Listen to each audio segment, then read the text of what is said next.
जिस तरीके से यंग ब्लड, वो वीडियो थोड़ी वो अंकित का हाथ लग गया था। जब तक यंग ब्लड नहीं, देखो आपका टाइम तो गया निकल, लगभग सी बात है, सीधी सी। अब आपका रेस्ट करने का समय है। हमारा भी और 10-5 साल बाद इतना शरीर काम नहीं करेगा जितना आज कर रहा है। जो नई जनरेशन है, इनको अपने हिसाब से वातावरण को देखते हुए, माहौल को देखते हुए खेती कैसे करनी है, वो भी इनको सोचना पड़ेगा। अगर इस समय इन्होंने खेती की तरफ से मुंह मोड़ा तो आने वाला टाइम में हम फूड क्राइसिस से पीड़ित होंगे। जैसा आज पाकिस्तान है और अफ्रीकी देश हैं, आज पूरे विश्व में खाने के लाले पड़े हुए हैं।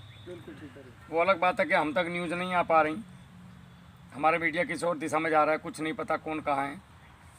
भ्रमित हो गए लोग यहाँ पे भी। मज़े की बात है, कोई अपनी ड्यूटी नहीं कर रहा है। जैसे हर आदमी उम्मीद करता है कि फौजी अपनी ड्यूटी करे, पुलिस वाला अपनी ड्यूटी करे। हम कहते हैं ना आपस में जैसा भी बैठे हैं, तो हम लोग क्या बात करते हैं, और यार देश में बड़ा भ्रष्टाचार है, कोई अपनी ड्यूटी नहीं करता सही से। क्या आप अपनी ड्यूटी सही करते हैं? एज ए ह्यूमन क्या आप ठीक काम करते हैं? एज ए बाप क्या आप ठीक काम करते हैं? एज ए भाई क्या आप ठीक काम करते हैं? एज ए आपका जो एक नागरिक आप हरियाणा के, उसके हिसाब से अच्छा काम करते हैं? क्या आप मोहल्ले के हिसाब से अपना अच्छा दायित्व निभाते हैं, जो एक मोहल्ले के आदमी का संविधान के हिसाब से होना चाहिए? क्या आप किसान के तौर पे, एक फार्मर का जो ड्यूटी निभानी चाहिए एक किसान की, आप क्या वो ईमानदारी से अपनी किसानी करते हैं? अगर नहीं करते तो गद्दार हो, सीधी सी बात है। सही बात है भाई मैं फौजी तब तक लोग मुझे सलूट जब ही मारते हैं जब मैं अपनी ड्यूटी ठीक करता हूँ। क्योंकि फौजी साहब, अगर हम अपनी ड्यूटी ठीक नहीं करते, फौज पेंशन थोड़ी देती, कोर्ट मार्शल करके घर भेज देती। कभी तक के आ गए होते। तो अगर आप अपनी दी हुई ड्यूटी को, चलो मैं मानता हूँ कि पिताजी ने ज़बरदस्ती मुझे ज़मीन पकड़ा दी, लेकिन जब ज़मीन पकड़ा दी तो अब तो बंदूक चलानी सीखनी चाहिए कि नहीं? अभी भी आप दूसरों के कंधे पर रख के बंदूक चलाओगे तो निशाना कब लगाओगे? देखो, किसान की एक बहुत बड़ी समस्या है। किसान जागरूक तो बिल्कुल नहीं, सीधी सी बात है। अब लोग हो रहे हैं 10-20 के अपवाद की मैं बात नहीं करता। आज आप किसी भी किसान को पकड़ लो, कि आमतौर पर 10 किसानों को कल आप गाँव में पकड़ो और उसको बोलो कि यार मेरा पत्ता पीला पड़ रहा है, मैं क्या करूँ इसमें, तो वो आपको दुकान वाले का नंबर देगा। उसको कुछ नहीं पता। तो फिर कैसे किसान? किसान का मतलब है मुझे मेरी फसल में क्या करना है ये मुझे पता होना चाहिए। क्या बीमारी है मुझे पता नहीं। ये गाड़ी चलाते टाइम मैं मैकेनिक के पास फ़ोन नहीं करूँगा कि 5वां गियर किधर को डालूँ। तुमने गाड़ी ली है, तुम्हें चलानी आनी चाहिए। अगर नहीं चलानी आती तो एक्सीडेंट करोगे, अपना भी और दूसरे का भी।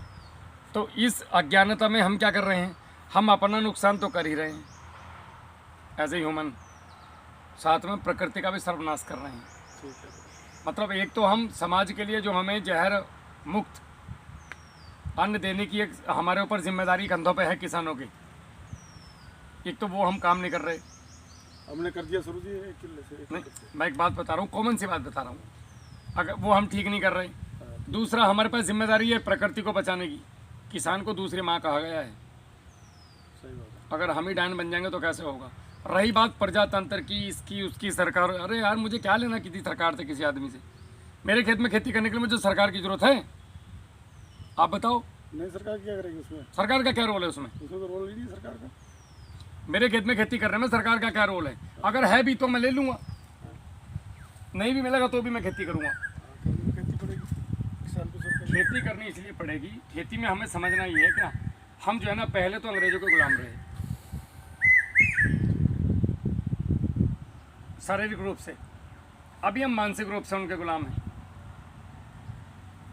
अब देखिए सीधी सी बात है, जो जितना अज्ञानी होगा उसको उतनी जल्दी आसानी से आप गुलाम बना सकते हो। अगर आपको खेती की अच्छी नॉलेज है और आप बिना खर्चे के 1 एकड़ से 2 लाख रुपए कमा रहे हो, तो मेरे जैसा झोला छाप आपसे बात करते डरेगा कि हवा ख़राब हो जाएगी, साले इसको क्या बेचूंगा, ये मास्टर आदमी। और जब मैं आपकी खेत देखूंगा पट, ना गेहूँ हो रहा है ढंग से ना कुछ, तो मैं अपने आप को मास्टर बना दूंगा। अरे तुम तो गधे हो, तुम्हें कहते नहीं, हमसे पूछो, आपको लगेगा ये भगवान आ गया। ये भगवान नहीं है, ये तुम्हें पेलने आया है। ये जो तुमने पैसा बचा रखा है ना, वो तुम्हें बेवकूफ़ बना के मैं वो खींचने के लिए आया हूँ। मेरी दुकान चल रही है, 2-4 हज़ार रुपये तुम जैसे मूर्खों के सहारे, पोटली बांध देगा। समझ रहे हो साहब? मैं आपको नहीं बोल रहा हूँ, एक कॉमन बात बता रहा हूँ, कभी आप अपने ऊपर ले जाओ, उदाहरण दे के बताने की आदत है। आप जैसे मूर्खों के सहारे मेरी दुकान चल रही है, सही बात है। मैं बड़ी गाड़ी में घूम रहा हूँ, आप साला रोडवेज से घूम रहे हो, तो मुझे तो ऐसे मूर्ख चाहिए। सही है। यही हो रहा है हमारे देश में। अब सेना कूदी है इस मामले में, अब तक सेना इस मामले में नहीं थी खेती में। हम लोग बोले कि यार रुको सा, तुम्हारा भ्रष्टाचार हम देखें, तो काफ़ी हद तक किसान साथ में आ रहे हैं और मुझे बड़ी खुशी है। मैंने ज़िंदगी में कभी सोचा नहीं था कि मैं इस यहाँ तक भी पहुँचूँगा जहाँ तक आज मुझे लोग जानते हैं। चाहे 10 ही लोग जानते हो, लेकिन हर प्रदेश में जानने वाले हैं। और कोई गाली दे के बात नहीं करता है फ़ोन पे, सुबह शाम तक अनंत फ़ोन आते हैं मेरे पास, लोग बड़ी तमीज़ से बात करते हैं और मैं पूरी कोशिश करता हूँ उनको संतुष्ट करने की। हालांकि मैं भी महाज्ञानी या मैं भगवान नहीं हूँ, खुदा नहीं हूँ, मैं एक छोटा सा आदमी हूँ। सिंपल साधारण तरीके से मैं जो खेती में सफल हुआ, उसके बाद जो मैंने खेती में अपने कुछ प्रयोग किए, मुझे जो रिजल्ट आए, मेरे किसानों को जो रिजल्ट आए, वो मैं गाँव जा कर के फ्री में लोगों को बताता हूँ। हम लोग आपसे 1 रुपया भी नहीं लेते। हरियाणा जाएंगे अपने तेल फूक के जाएंगे, खाना खिलाना है तो खिला देना, नहीं तो वो भी ढाबे पे खा लेते हैं, फ़र्क पड़ता नहीं। ये हम लोगों ने शुरू किया है, जो पूरे विश्व में कोई नहीं कर रहा है। आपने किसी भी चीज़ की खेती की हो, आप हमारे पास आ जाओ कि भैया मैंने ये लगाया है, ये मेरे खेत की स्थिति, मैं क्या करूं। अभी तक पूरे विश्व में ऐसी व्यवस्था है नहीं जो आपको निःशुल्क गाइडलाइन दे रही है। हर कोई कुछ ना कुछ मांगता है। अभी एक भैया ने मुझे कमेंट किया कि हर स्प्रे में अगर मैं वाइसोलोमीटर डालूंगा तो ये तो बड़ा कॉस्टली है। अभी एक कमेंट पढ़ रहा था मैं, वो भाई भी नाम भूल गया मैं उनका, अमरोहे से हैं शायद, वो गुज्जर साहब हैं। तो मैंने उनको लिखा यार 1 एकड़ में 150 रुपये का खर्चा, 220 लीटर का एक ड्रम बनता है। लगभग नॉर्मल फसलों पे ये 1.25 एकड़ पार कर जाता है, 1.5 एकड़। हाँ 220, जो मेरा अपना तजुर्बा है, 2 एकड़ कर। क्योंकि मेरे 3 एकड़ केले में 2 ही ड्रम लगे कल, और बहुत बढ़िया करके स्प्रे कराया मैंने केले पे। छोटा केला है तो गेहूँ जैसे में तो 3 एकड़ में हो जाएंगे 2 ड्रम। आराम। तो सर 150 रुपये का खर्च 1 एकड़ का है। अब यदि आप 150 रुपये भी खर्च नहीं करना चाहते तो उत्पादन किस मुंह से मांगोगे खेत से? कुछ तो देना पड़ेगा, बिल्कुल देना पड़ेगा। बिना दिए तो काम चलेगा नहीं। तो और दूसरा, आप जहर से दूर हो।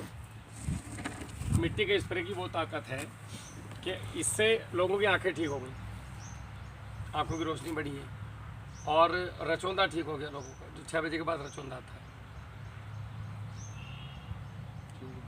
तो हम ज़्यादातर अज्ञानता की तरफ। दूसरा, हम ये नहीं डिसाइड कर पाते कि मुझे फसल कौन सी लगानी है। कन्फ्यूजन है साला भयंकर वाला।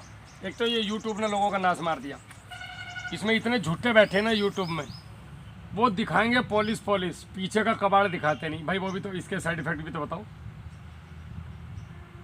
जैसे बैम्बू फार्मिंग की आप सोच रहे हो, तो बाद में फ्लोवरिंग आ रही है, 100 में से 15 पेड़ों पे, 20 पेड़ों पे, कॉमन सी बात है, आती है। जैसे हम लोगों को ये पता चला, हम लोगों ने इसको सार्वजनिक रूप से बताना शुरू कर दिया। झूठ क्यों बोलूँ मैं आपसे? कल को आप मुझे गाली दोगे माँ बहन की, मैं तो नहीं खाऊंगा गाली। मैं तो पहले बता दूंगा, तुम्हारा मन करे तो लगाओ यार, नहीं मन करे मत लगाओ। भाई बांस आप लगा रहे हो ना, अपने हित के लिए लगा रहे हो, जीवन भर 40-50 साल के लिए। मुझे क्या दोगे? कुछ नहीं। तो मेरा तो पौधा ही लोगे ना, ज़्यादा 1-2 रुपये 10 रुपये का फ़ायदा हो जाएगा मुझे एक पौधे में, इससे ज़्यादा तो नहीं होगा। तो मैं वन टाइम तुमसे पैसा कमाने के लिए जीवन भर तुम्हें फ़ोन से क्यों बचूं? सच बोलूँगा जी, ये साइड इफेक्ट है, मर्जी तुम्हारी। मन करे लगाओ, नहीं तो मुझे गाली मत देना। कम से कम कल हरियाणा जाऊँगा तो रोटी तो खिला दोगे ज़मीन से, नहीं पत्थर लेकर भागोगे पीछे। सही बात है। झूठ नहीं बोलना है, सच बोलो साला, मज़ा आता है सच बोल के। नहीं 100 में से मान लो 10 मर रहे हैं, तो 1 किले में मतलब सर 20 भी मर रहे हो ना। हम लोग क्या किया, 700 पेड़ हम आपको पेड़ लगवाते हैं लगभग 600 1 एकड़ में। हरियाणा में बोलते हैं किला, हमारे में बोलते हैं एकड़। 1 एकड़ में 600 पेड़ लगवा रहे हैं हम आपको, 610 के आसपास। और सपोज करो 50% में फ्लोवरिंग आ गई, 50% सूख गए, तो भी आपके 300 पेड़ बचे।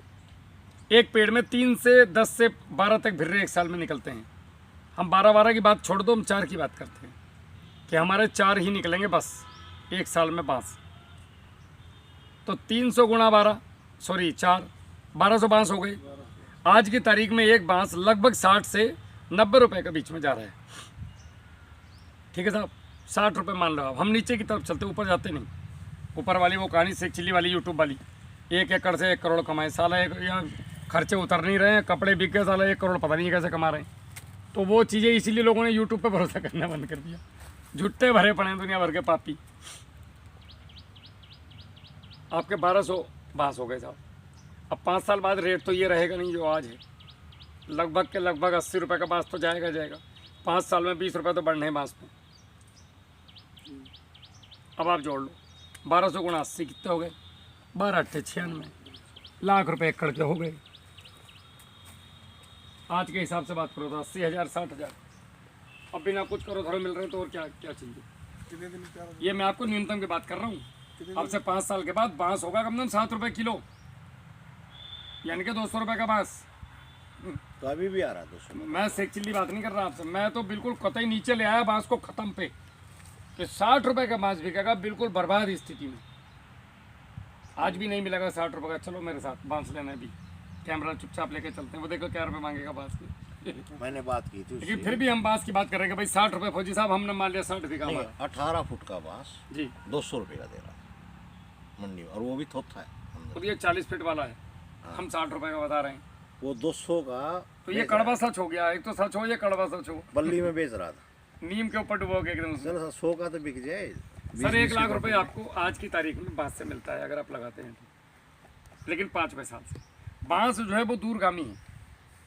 देखो भविष्य की प्लानिंग तो होती है तभी तो ये गाड़ियाँ आती हैं, और ना एकदम से अल्टो आई, मारुति आई, मारुति के बाद एकदम से करंट आया नहीं तो मारुति तक तो अम्बेसडर में घूम रहे थे लोग।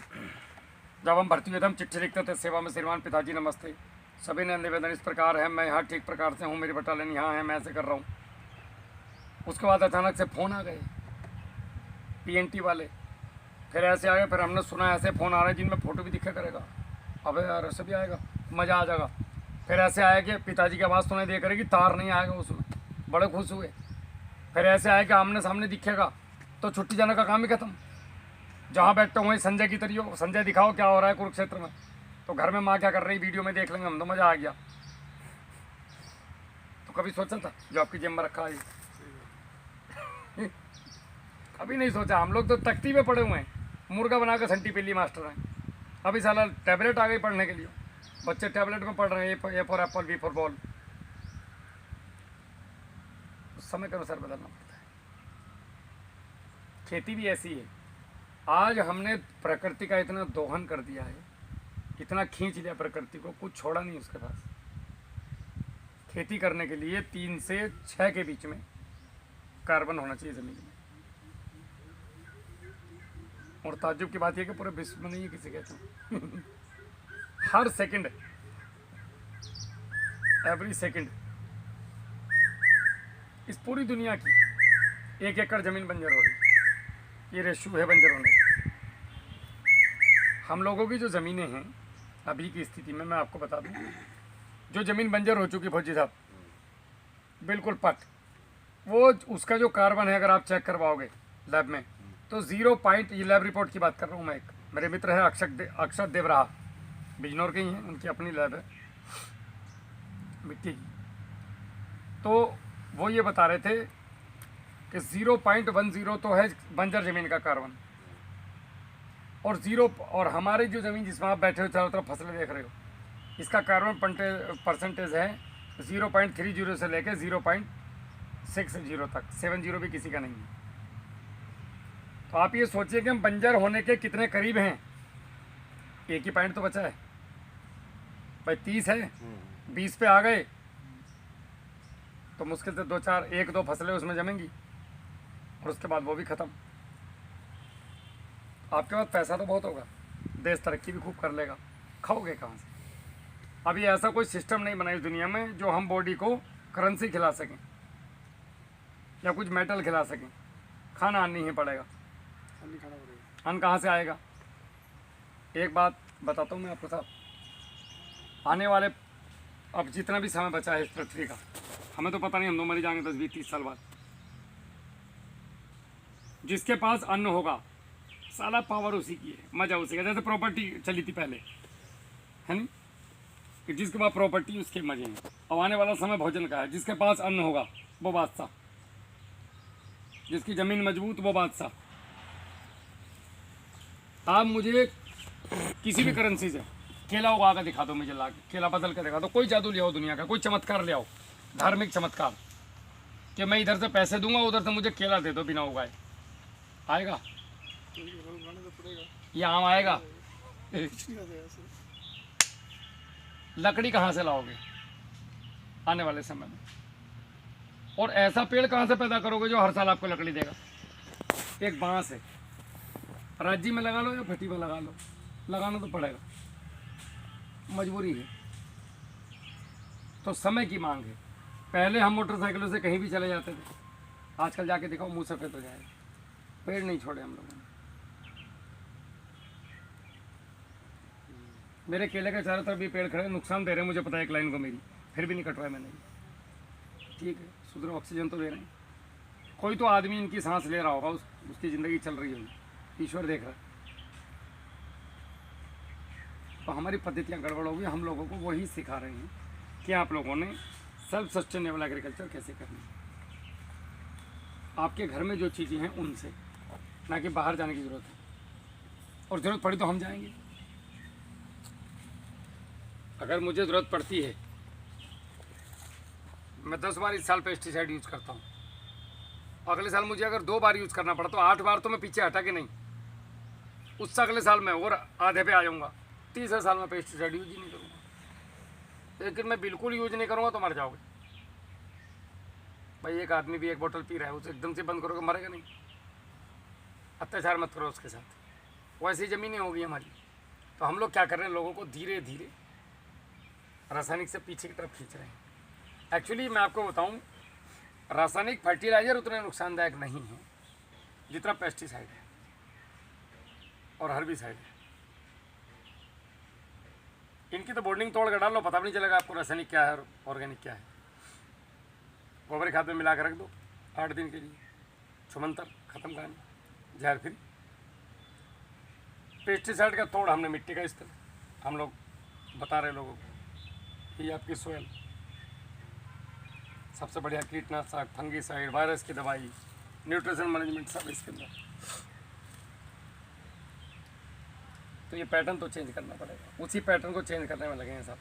और वही गांव शहर जगह जगह जाके लोगों को समझा रहे हैं। समझ गए तो ठीक, नहीं तो मरे हुए तो है।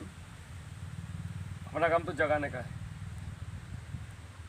ठीक है, पूरी दुनिया को बदलना है तो आप सिर्फ जागरूक कर सकते हो, और आपके हाथ में कुछ नहीं है। सही बात है। आप किसी को हाथ पकड़ के नहीं करवा सकते, आपका काम है जागरूक करना। और मैं क्यों कर रहा हूँ, क्योंकि मुझे इसमें मज़ा आ रहा है। जिस दिन मज़ा आना बंद हो गया मैं नहीं करूँगा, सच में बता रहा हूँ कैमरे के सामने। जिस दिन मुझे इसमें मज़ा आना बंद हो गया, आनंद आना बंद हो गया। अभी मुझे आनंद आ रहा है किसानों को एजुकेट करने में, और मैं उम्मीद करता हूँ कि अपनी आखिरी सांस तक किसानों को एजुकेट करूँगा जो मैंने सीखा। लेकिन जहाँ मुझे आनंद आना बंद हुआ मैं वो काम कभी नहीं करता। अजीब ही हूँ मैं अपने मन का। आनंद आना बंद हो गया, मैं बस ख़त्म कहानी ना भैया, खुश रहो। लेकिन उम्मीद नहीं है ऐसी, जो चस्का बहुत बुरा है, किसान छोड़ते नहीं। बाकी आप लोग अपने अपने प्रश्न पूछिए, मेरा तो ये बकवास चलता ही रहता है। आपके मन में क्या सवाल है? अगर आप बकवास कर रहे हैं तो फिर हमारे आने की जरूरत क्या थी? मुझे मेरा बकवास लगता है। नहीं है तो बात लोग बोलते हैं ऐसा, अब आप बताएंगे वो तो कि मैं क्या बोल रहा हूँ। आप अपनी जगह ठीक बोल रहे हैं जी, उसको, हम उसको ठीक समझेंगे तो ठीक कहेंगे आप वो ठीक बोल रहे हैं। अगर आपकी बात को हम नहीं समझेंगे तो हम कहते हैं बेवकूफ। बस ये ज़्यादातर यही होता है। सीधी सी बात यह है, अगर उसको सही नहीं करे समझेंगे बेवकूफ समझेंगे आपको। एक्चुअली क्या है सर कि समझना तो पड़ेगा, मजबूरी है। सही बात है। मेरी नहीं सुनोगे, किसी और को सुनोगे, लेकिन सुनना तो पड़ेगा। समय की मांग है ना। हमें इंसान की एक ऐसी खास बात भी कह सकते हैं इंसान को कि ये हर माहौल में ढल जाता है, ऐसा प्राणी है। आप देखिए मनुष्य साउथ अफ्रीका में भी है, मनुष्य यहाँ भी है, और मनुष्य ग्लेशियर में भी रह रहे हैं, मनुष्य ही है। लेकिन उसका वातावरण के हिसाब से उसने अपने आप को ढाल लिया। डायनासोर इस प्रकृति के वातावरण में अपने आप को नहीं ढाल पाए तो डायनासोर खत्म हो गए। अगर आदमी भी नहीं ढाल पाया तो ये भी चला जाएगा कुछ समय के बाद। अब आप उम्र देख लो कितनी घट गई। बिल्कुल जी। पहले 80 साल के बुढ़े बढ़िया फिट मिलते थे, लेकिन मैं गया था एक शादी में, 84 साल के थे अंकल हमारे।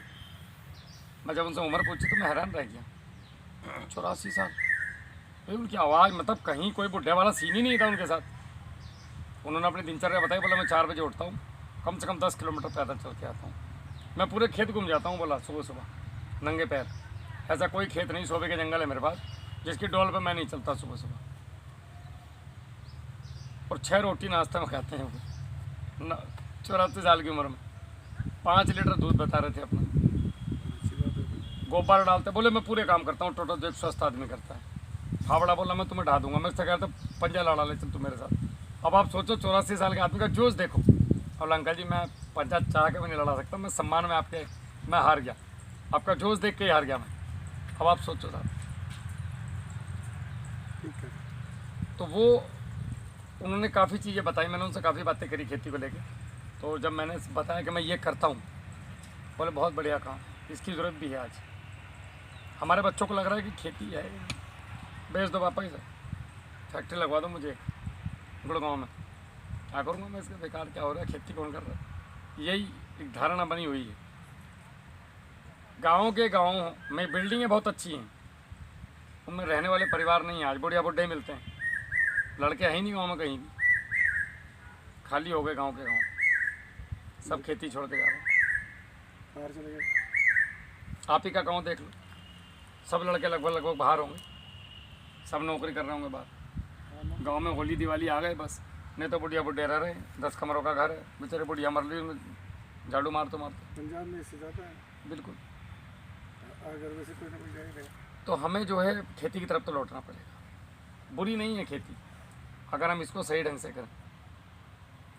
बागवानी में पैसा है, मेहनत मांगती है। अब दूसरे के यहाँ भी तो मेहनत कर रहे हैं, हम दिल्ली में जा रहे हैं, किसी की नौकरी कर रहे हैं 12 घंटे, 8 घंटे भी कर रहे हैं, 6 भी कर रहे हैं। अगर 6 घंटे वो खून चूस रहा है हमारा, 6 घंटे अपने खेत में कर लो, हीमोग्लोबिन बढ़ जाएगा 1 महीने में सेहत हो जाएगी बढ़िया, और अपना काम का काम।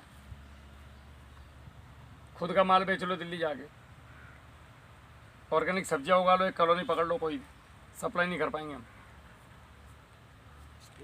बहुत चीज़ें हैं सर कमाने की, बहुत अनंत।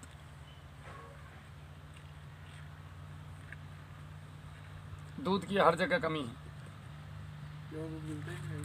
आप प्योर दो ना लोगों को, बिजनेस करना सीखो। किसान को बिजनेसमैन बनना पड़ेगा।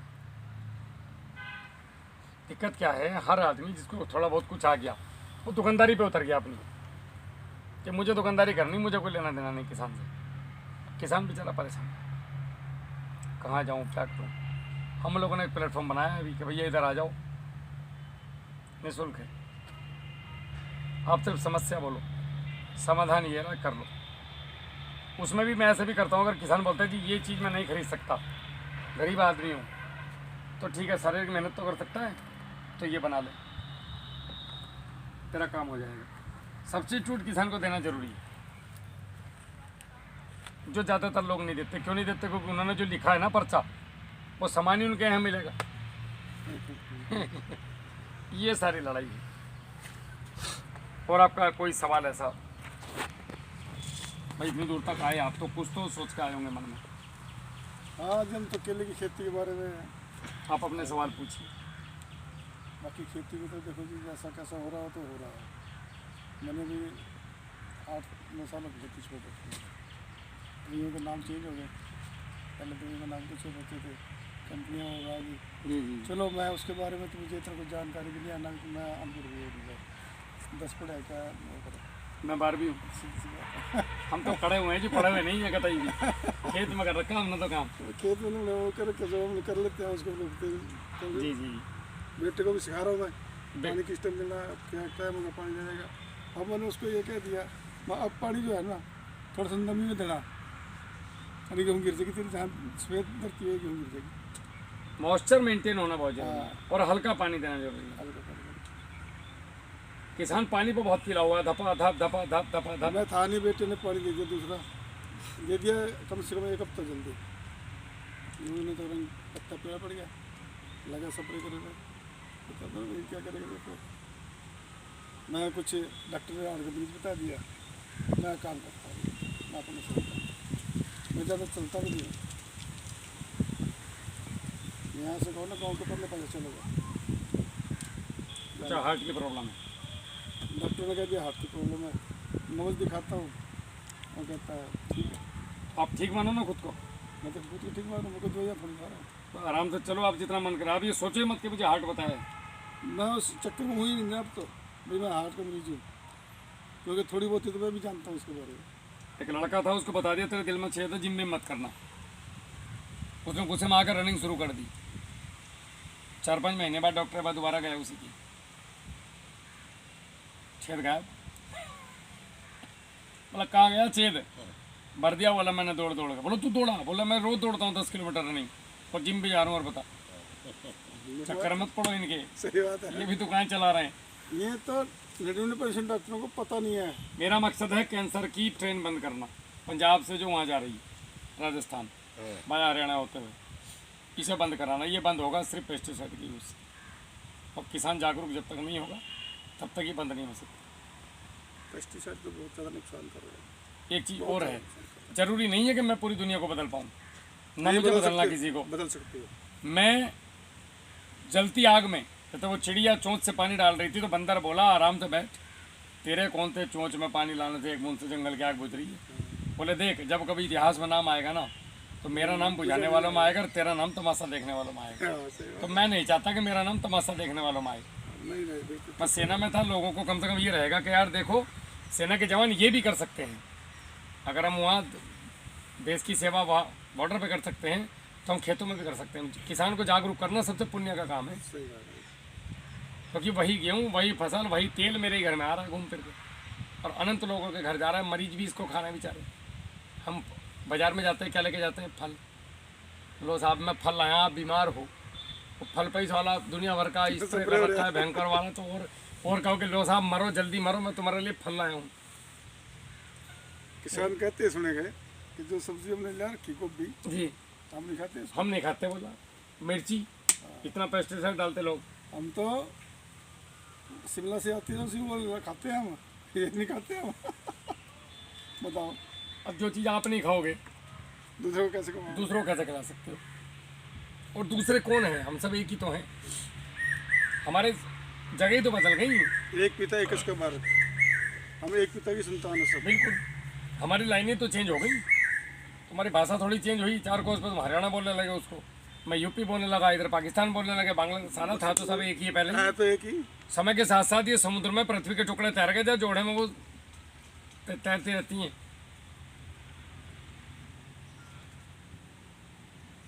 तो ये सब था तो एक ही। बिल्कुल। फौजी साहब, आपका अनुभव, आपका कोई सवाल ऐसे आप इतने दूर से बजे तेल सवाल मेरा ये है, मान लो ये हमने लगा लिया था, हमने 1.5 एकड़ में लगाया है। थोड़ा सा तेज बोलना पड़ेगा मैंने 1.5 एकड़ में लगाया है, जी। तो ये कितने दिन तक चलेगा? 5x9 पे है। केला, हाँ। ये कम से कम 20 साल चल रहा है। मैं अनुभव के आधार पे बोल रहा हूँ, जितना मैंने अभी तक सीखा है, आंखों से नहीं देखा है, झूठ क्यों बोलना है। हमने जो अनुमान लगाए 5x7 में जो रिजल्ट आया, तो हमें लगा कि यार 5x7 कमर्शियली हमारे लिए तो ठीक है। यानी कि 5 फुट में पौधा और 7 फुट पे लाइन, लाइन से लाइन 5 फीट, पौधे ऐसे से लाइन से लाइन पौधे से पौधा 7। 7 फीट। तो ये किसान के लिए तो ठीक है, 2-3 साल के लिए, लैब के लिए भी ठीक है, पौधा बेचने के लिए। बट अगर किसान की बात करूँ पैसा कमाने के लिए, तो ठीक नहीं है। मैं वो दिन कब देखूंगा जब मुझे बिना कुछ पैसा लगाए खेती से। एक बात बताओ, आपने दुकान खोली, एक ही बार इन्वेस्ट तो करते हो, कोई भी काम करे एक ही बार इन्वेस्ट करते हो, हर साल इन्वेस्ट करते हो, एक साथ होते तो खेती में क्यों हर साल करना पड़ रहा है? तो क्या मैं ऐसा दिमाग लगा सकता हूँ कि एक ही बार इन्वेस्ट हो और फिर इनकम आए लो मेंटेनेंस के साथ? वही तो है। केले को 5x9 पे अगर आप जाएंगे, तो जैसे ही 20 इंच का पौधा शुरू होता है दूसरा, पीछे से बच्चा छोड़ते चले जाओ। अपने यहाँ के हिसाब से मेरा अनुभव ये है कि एक बच्चे को तो आप छोड़ें जून में, और एक बच्चा आप छोड़ें अक्टूबर में। जून, जुलाई, अगस्त, सितंबर, अक्टूबर, 5 महीने में 100% 20 इंच का हो जाएगा ये। अच्छा, 1 जून में छोड़ दे और 1 अक्टूबर में, फिर वो सर्दी से बच जाएगा। क्या फर्क पड़ रहा है? सर्दी में केला आएगा भी तो आराम से 15 रुपये दर्जन, जब वो किलो जा रहा है अभी, वो जमाने गए अब। पूरी दुनिया में केला खत्म हो रहा है, सिर्फ भारत के पास केला है। दुनिया में प्याज भी नहीं है, टीवी में देख रहा था प्याज। एग्रीकल्चर कटाई, हमारे पास अपॉर्चुनिटी है, हम इसको जबरदस्ती बर्बाद कर रहे हैं, धान गेहूँ लगा लगा के। क्या करोगे, सरप्लस हो गए पढ़ाई कंट्री में। नहीं मान लो एक बार जैसे हमने लगा दिया है, एक बार लगा दिया, उस समय खर्चा पौधे का भी है, 27 रुपये का पौधा हो गया। फिर उसके बाद ड्रिप भी लगानी है, मान लो एक मत लगाओ ड्रिप, फ्लड में कर लो फ्लड नहीं है, पानी कम है तो तो ड्रिप लगाओ। हाँ, तो अगली बार तो नहीं तो पौधे का खर्चा है ना न ड्रिप का का खर्चा है। ऑटोमेटिकली। अगली बार तो 2 बार रेसिड्यू फ्री खाद में आपका केला हो जाएगा। 20 रुपये पर पौधा, मैं लेबर की। वही है ना, एक शुरू में खर्चा है इसका, एक बार बाद में नहीं। के बाद तो भूल जाओ फिर खर्चा, फिर तो कचरा मल्चिंग करे जाओ, ईश्वर का नाम लिए जाओ। अच्छा मतलब 1000 पौधे 5x9 पे 20 रुपये खर्चा, 20,000 रुपये विद लेबर। बस खाद ही 2-3 पड़नी है उसमें, वरना जो पुराना वाला पेड़ है वही इसको देते चला जाएगा। अच्छा मैं एक और बात कर रहा हूँ, जैसे इसमें नीचे ये खरपतवार होती है, जी, इसके ऊपर हम लोग स्प्रे मार सकते हैं उसको जलाने वाले। अगर आपके पास लेबर नहीं है और आपको ऐसा लग रहा है कि कुछ हो नहीं सकता, अब मैं हाथ गिर गए, हे प्रभु क्या करूं, तो इमरजेंसी में मारना पड़ेगा। मतलब केले के पौधे पे नहीं लेकिन मारेंगे। मारना नहीं है, हाँ, देखिए उसके नुकसान है, हाँ, आपके माइक्रोब्स मरेंगे। हाँ, हम जमीन को बंजर होने से बचाने की तरफ जा रहे हैं। आप रोज 100 पेड़ों का निकालो ना घास, जरूरी है घास का स्प्रे मारना। जब ये नहीं थे तब हम खेती नहीं कर पा रहे थे। अभी सबसे अच्छा उपाय है मल्चिंग। अगर आप मल्चिंग कर देते हैं तो ये आएंगे ही नहीं, निश्चित रूप से नहीं आएंगे। तो मल्चिंग से तो नहीं आता, देख लिया। थोड़ी मेहनत की जरूरत है आदमी को, थोड़ी मेहनत की। लेकिन मल्चिंग भी कितना करोगे? स्प्रे परमानेंट विकल्प नहीं है। हाँ परमानेंट तो नहीं। अच्छा जैसे शुरू में स्टार्टिंग में हम उसको बोलते हैं, उस समय तो इसमें वो डाल सकते हैं 45 दिन के लिए, ताकि इन पौधों को ना दबाए। क्या चीज़? जो अपना खरपतवार वाली है 45 दिन वाली जरूरत स्टार्टिंग। नहीं है, आप मल्चिंग करो शुरू में पौधा लगाते ही। यानी मल्चिंग कहाँ से लें? पूरा दुनिया भर के लोग जला रहे हैं हरियाणा में। हाँ अभी तो बिकने लगी, 8,000 रुपये बिक रही थी इस बार। एक एकड़ की 8,000 रुपये बिक रही थी ना, मिल भी नहीं रही थी, बाद में तो 12,000 रुपये बिकी। उसके लिए कल्टीवेशन है पौधे के आसपास में। तो फिर उसका 8,000 में लगा लेंगे, 8,000 में काम तो चल जाएगा। वैसे अपने खेत की भी तो हो जाती है। अच्छा मैं इस वजह से गेहूँ की भूसी है सड़ी हुई, ये भी बिल्कुल लगा नहीं कर सकते। नहीं लगा सकते। सरसों अगर आप लगाएंगे ना, मल्चिंग करेंगे सर, तो उसके कई फायदे हैं। एक तो आपका खरपतवार को नियंत्रण करेगा, दूसरा माइक्रोन्यूट्रिएंट नहीं देना पड़ेगा आपको। नहीं, जिस तरह गेहूँ का भूसा भी लगा सकते हैं मल्चिंग में, ना गेहूँ का नहीं, सरसों का, जो हाँ सरसों का लगा सकते हैं। जो सरसों थ्रेसर निकल। बिल्कुल, गेहूँ चिपकता है, हाँ ये तो चिपक जाएगा। गेहूँ छोड़ के कुछ भी लगा सकते हैं। मैं तो सरसों वो लगाने की सोच रहा था, बोले नहीं नहीं नहीं गर्मी हो जाएगी लगाने में। कहीं गर्मी नहीं होगी, बहुत ज़बरदस्त रिजल्ट आएगा। अच्छा मान लो मैंने तो इस बार करके देखा हो, लेकिन लेट किया। अगर इसको हम लगाते हैं जून, हरियाणा में 10 जून से लेके 20 जून तक हाँ लगना। जमीन में पौधा घुस जाना चाहिए। अच्छा इसमें मान लो अगर हम गेंदे की पौध बना के रखें, हाँ जो हम एलाकार हम बता रहे हो घास लगाने के लिए, तो उसमें गेंदा लगा दें ना ना, हैं? उखाड़ना पड़ेगा ना उसको। तो गेंदे को जैसे ही पौधा बड़ा होगा, ओए, कौवा, जैसे ही पौधा बड़ा होगा, जैसे ही पौधा बड़ा होगा तो ये उखाड़ने पड़ेंगे हमें। नहीं, जैसे 2 फुट दूर लगा दिया। यहाँ मत लगाओ ना, हाँ पौधे से पौधे के बीच में आपके पास 8 फीट 9 फीट जगह, उसमें क्या करोगे? वो तो लगाया था हमने इस बार। उस बीच में 3-3 पेड़, 1 2 1 2 1 2 1 2 करके पेड़ लगाओ। हाँ भाई इतना बड़ा बेड है। तो जैसे हमारे यहाँ लहसुन लगाते हैं, बोते हैं, नहीं लगाते हैं, उसको तो सारे यही करते हैं काम। वो तो खरपतवार तो बहुत थोड़ा होता है, हाथ से अपने आप ही पार जाता है। हाँ वो तो उखाड़ देते हैं कभी। मजदूर लेवल लगाने की जरूरत नहीं पड़ती उसमें। मैंने देखा हरियाणा में पुराल फेंक देते हैं, हाँ लहसुन लगाने के बाद पुराल फेंकते हैं उसको। पुराल फेंक देते हैं उसके ऊपर, और सब लहसुन उसमें से मशीन निकाल निकल गई होती है, जैसे मशीन ने काट दिया हाँ। उसी को ऊपर से उठा लेते हैं। 1 किले पुराल 1 किले में फैल जाती है, आधे किले में फैल जाती है वो। फिर लहसुन अपने आप निकलेगा जी। हाँ, लहसुन ऑटोमेटिक आता है। हम उस दिन गए थे ना हरियाणा, यमुनानगर, इतना मोटा मोटा लहसुन होता है उसमें। हमने देखा मल्चिंग के बहुत फायदे हैं सर, अनंत फायदे हैं उसके। एक तो नीचे माइक्रोब्स काम करेंगे, हाँ खुली जमीन में कार्बन उड़ता है, सीधी सी बात है। उड़ता है। कल्टीवेशन से कार्बन जाता है, तो हमें उन्नत खेती की तरफ तो आना ही पड़ेगा। तो खरपतवार का तो यहाँ इमरजेंसी हो गई, अगर मेरे पास लेबर नहीं है और मैं परेशान हूँ तो फसल मारने से अच्छा है कि देखो, लेबर की जरूरत नहीं पड़ेगी। आप बंदूक को सेल्फ डिफेंस में यूज कर सकते हो। ऐसा नहीं कि कुत्ता आ रहा है आप उसके कुत्ते को गोली मार दोगे। कोई हर साल थोड़ी डालने अपने फिर डाल दिया और खेत को बाना नहीं है, उसके बाद तो पड़ा रहेगा नहीं वो। वो तो पड़ा रहेगा। अगर इमरजेंसी आ गई हाँ हाँ। तो आप प्रयोग कर सकते इमरजेंसी कहाँ आती है, जैसे खेत की मेड है, उसके साथ में दूब होती है, वो धीरे धीरे फैलना शुरू हो जाती है। अगर वहाँ मार दे वो जल जाए, अंदर का तो काम हो जाता है कोई इतने में नहीं। हो। खेत की बाउंड्री पे गन्ना घास लगाओ, धूप को होने नहीं देगा ये। वो भी लगाया है अभी तो, लेकिन उसमें कुछ उगे नहीं ना, उसकी वजह से फैल गया वो कहीं पे। अभी निकाल के लगा रहा हूँ मैं, खुदवा के आया हूँ अभी कुल फरवरी। मिला के आप ये सोचो कल को हर्बिसाइड बैन कर दिए पूरे दुनिया ने तो हम क्या करेंगे? हाँ हाँ वो तो है। उसमें तो कोई ज़्यादा लेबर नहीं लगती। उसका विकल्प है मल्चिंग। लेबर भी तो नहीं मिलते ना। टाइम से निकल जाए तो हाँ हाँ 2 एकड़ की मिनट को आराम से निकाल देता है, 2 घंटे 3 घंटे में। मैं जलवेर का मरीज हूँ, 2 एकड़ की मैं निकाल देता हूँ एक दिन में। एक दिन में क्यों, 2-3 घंटे में ही। वाला हमारे मतलब फैलने से पहले निकाल दो। अच्छा वो आप शुरू रखते हो ना, डेली जाओगे शुरू, वो तो ठीक। फैलने से पहले निकाल रोज दो का 4 घंटे ड्यूटी करनी है अपने खेत में। और फिर हमारे नहीं, खेत में पानी सर, रुका रहता है। आप कर सकते हो प्रयोग, कोई दिक्कत नहीं है, लेकिन नहीं करना चाहिए क्योंकि हमें जाना कहाँ है ये देखो आप। और वो इसीलिए तो छोड़ रहा हूँ, मैं कर भी नहीं रहा, मैं पूछ रहा था। नहीं कर सकते हैं ऐसा। भाई मेरी फसल ही मर गई तो फिर मैं कहेगा किसान। हाँ सही बात। अगर फसल बचाने के लिए मुझे दिख रहा है कि मैंने क्या बोला, लाइसेंसी बंदूक का मतलब ये नहीं तो कि आप कुत्ते को डंडे के बजाय गोली से उड़ाओगे। वो इसलिए बंदूक आपके पास दी गई है कि आत्मरक्षा के लिए संविधान ने जो आपको कानून दिया है कि यदि आपकी जान के ऊपर कोई स्थिति आ जाए और आपके पास कोई और रास्ता इस दुनिया में बचे ही ना, तब आप उससे फायर कर सकते हैं। समझ गए मेरी बात? जब दिखे कि अब फसल गई, अब मेरे पास कोई उपाय नहीं है, मुझे लेबर नहीं मिल रही, मैं मर गया, क्या करूं, तब आप उसको दी गई सुनिश्चित मात्रा में प्रयोग कर सकते हैं। अन्यथा ना करें तो कोशिश तो यही है ना करें, लेकिन अब मजबूर हम हमारे साथ टच रहो, हम तुम्हें तरीके बताते रहेंगे साथ साथ के जी ये कर लो, जहाँ ये कर लो। नहीं नेपियर मैंने लगाई है, आपको बता रहा हूँ।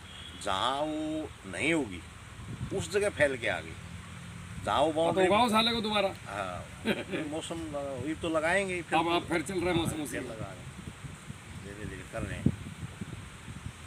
लेकिन मेन तो चक्कर इसका है ना, एक तो सारी लेबर चक्कर कटाती है। मैं खुद लगा के आया, मैं फ़ोन भी कर रहा था उन्हें, वो बोले हमने तो शादी में जाना है। अरे भाई उसको तो निकाल दे आज। इसीलिए केले को एक बार सेल्फ सस्टेनेबल बना दो, ड्रिप लगा दो और आराम से मूढ़े पे बैठे रहो, सारी खेती वहीं से हो जाएगी। वो तो लगा दी, लेकिन इस बार हाल वो नेपियर नहीं लग पाई। मेन दिक्कत ये था, उसी समय लगाई तो इसको केले लगाने से 2 महीना पहले लगाए। अब लगा दो मार्च में, तब तक केला मतलब पौध जब लगाएंगे। तक आप केले के पौध लगाएंगे तो ये 4-5 फीट का हो जाएगा। हाँ हाँ 2 या 4 फुट की हो गई, यही करना पड़ेगा, और तो कोई चारा है। और ये क्लाइमेट कंट्रोल बहुत ज़रूरी है, वरना उत्पादन पे फर्क पड़ता ही है। अच्छा मान लो ये इसका कम से कम कितना आओगा एक किले में, मान लो 20 किलो 15 कम से मान लो 1000 पौधे हैं अपने, 150 कुंटल आ गया, 150 10 रुपये भी जाएगा तो 1.5 लाख, 1.5 लाख, 50,000 खर्चा मान लो फर्स्ट साल, 1 लाख रुपए। या लाख मान लो फर्स्ट साल, लाख आएगा नहीं, मान लो ना। लाख इसलिए नहीं आएगा हाँ क्योंकि जब तुम उसे खिलाओगे कुछ नहीं तो 15 किलो लगा तो तभी देखा ना, जब तुम हाँ हाँ तुम वो तो तो करोगे नहीं। हाँ आप इसमें 80,000 का खर्चा मान लो, 80 बच जाएगा। 80 बच जाएगा। ये मरे से मरे केले की कहानी। अगले साल ये खर्चा का 20,000 रह अगले जाएगा। साल हर साल 15 लाओगे क्या? हम वही है ना 20 रह जाएगा अगले साल। मैंने इसको ऐसे नहीं लगाया एवरेज 25 से 35 का आता है अगर आप तमीज से खेती करते हो। हाँ हाँ मैंने नाले पे देखे ऐसे पेड़ था, उसको देख के स्टार्ट किए, वैसे ही था उसको। आपने टाइम गलत पकड़ा थोड़ा सा। उसको वहाँ बताया बोलो ठीक टिश्यू है। कल्चर को ग्रोथ करने के लिए कम से कम 3 महीने की गर्मी चाहिए, वो मिली नहीं।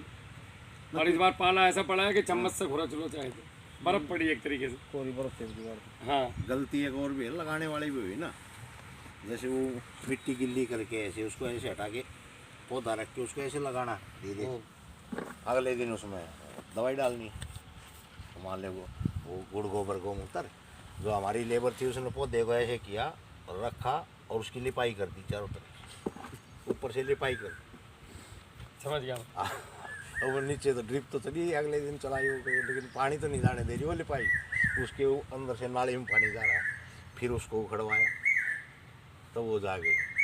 तो मैं सिर्फ कीचड़ बनाना है, कीचड़, हाँ हाँ, हटाना छोड़ना है, बस कहानी खत्म। वो तो उनको बताया भी मैंने, इतनी गर्मी में बैठ के धूप अब में। लेबर है, अब क्या कर सकते हैं। हाँ एक और गड़बड़ करता है किसान, देखो केला लगाने में क्या गड़बड़ियाँ होती हैं। पौधा आपके पास गया, हाँ मैं आपको बताता हूँ गड़बड़ियाँ क्या नहीं करनी चाहिए। दूसरा वीडियो शुरू करते हैं।